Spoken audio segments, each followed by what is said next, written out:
Hey all, Siege here, and today I need your help. But first things first. I didn't really think about it at first, but when I heard the duviri paradox was going to be held off until 2021, I thought, wow, you're telling me that the last quest was released in June of 2018, and you're literally willing to go 2.5, maybe 3 years without doing another? Especially when, let's be real, quest releases are the only time Warframe seems to be really relevant. I'm sure I pissed a lot of people off, but the sacrifice was the last real time I can remember this game being on the map, if you will. And although I'll say it's been a gradual descent from that point, it's been a descent nonetheless. Who in the Warframe community wants to say the overall impression of the game, from those who know it best at least at this point, is favorable? And I just don't quite understand why quests, of all things, get the axe all the time. They don't usually require new systems or game modes to be created around them, mainly just a frame, which are already introduced regularly anyhow. A few missions with some dialogue and a couple cutscenes. Although, if the lore is interesting, I'm not even sure those are necessary. It's what I base my love of the game on, because I feel the narrative is the best thing Warframe has going for it. Sorry to all you out there who say story's not important. In this game especially, we're going to have to respectfully disagree. And look, I'm not opposed to the introduction of other game types in the game. I think it's important to try to innovate, especially considering the genre itself is becoming more competitive. I'm not saying they shouldn't have tried to do a little more with open world, as I think an open world would work really well in Warframe. However, I will say that in the two offerings of open world that we've seen so far, we have to have it feel like an actual open world, More like another tile set that is just big and stagnant. When I think of open world, I think more of Destiny's world, where you can just be running around doing some mundane thing or exploring, run into a large enemy unexpectedly, and have multiple people who aren't in your party join up organically, fight, and be able to go back to what they were doing. That feels open world, at least in my opinion. But regardless what you believe, I think we can all agree that Warframe's variant is still missing something, let's say, and definitely isn't a mode everyone is demanding more of, if nothing else. I suppose you could consider the Rising Tide quest-like in nature, but felt really bare bones if that's the case. Please don't misunderstand. I get the relevance of the party members, what the quest might be insinuating, and even the fact that the man on the wall makes an appearance, but it wasn't anything the Tenno were active in. Mainly just recalling things from the past and multiple really expensive fetch missions, at least at the time. duviri looks to get back to that method of having the story directly affect the Tenno, and maybe dig deeper into a bunch of concepts I think the entire community are dying to learn more about. The older Tenno, the Zariman 10-0, the Void itself, and for that reason, I and many other people who comment on the channel are anxiously waiting for it. I mentioned that I was thinking about duviri releasing in 2021, and then I thought, wait a minute, that's if it even comes out on time. And then I got really concerned. What if we don't see it in 2021? That might be the scariest what if I've ever posed on the channel, because I wonder what might take its place during that time, how it's going to affect the game overall, Some of you might have noticed that recently I've shifted the focus of the channel over to Warframe, and because of that, I personally feel more invested in the game's future. And it worries me that it doesn't seem like there's an urgency to get the game going in the right direction. Like the Kuvalich system. Why did that have to take precedent over a quest? I'm not saying you don't do the system. But why not tack on a lore-heavy quest with it?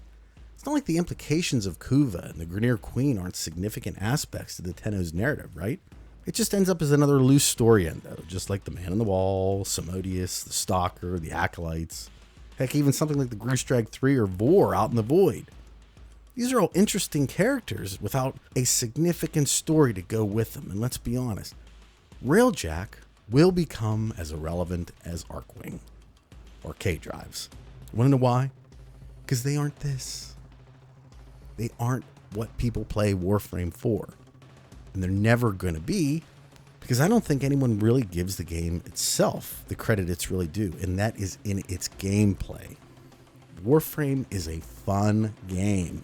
It's fun to bullet jump. It's fun to use the abilities. It's fun to shoot the guns, and it's fun to kill stuff in this world they built. Arkwing isn't bad, but it's nowhere close to the same level. Same with Railjack. Same with the K-Drives. People come to Warframe for this. Not this. This. Not this. This. So, while it's totally okay to innovate, I feel like you still have to keep providing this with a reason to care about it as well. Warframe's major quests, the Second Dream, the War Within, Sacrifice, Chains of Harrow, each one of those quests have at least one major moment, some with quite a few moments, but each one has at least one that makes you feel something. In the Second Dream, it was the shock and exuberance of the reveal of the Tenno. In War Within, it was the overwhelming confidence and power felt when the Tenno embraced their true selves and essentially saved Teshin.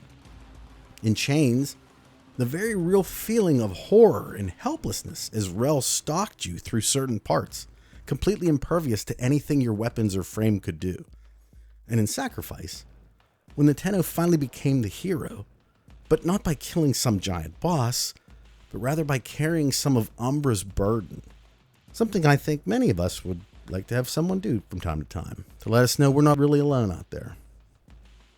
These moments make you feel things, and having just recently finished my first playthrough of Nier Automata, I don't know, and achieving the E ending, I can tell you that game is just full of incredible moments in the same vein.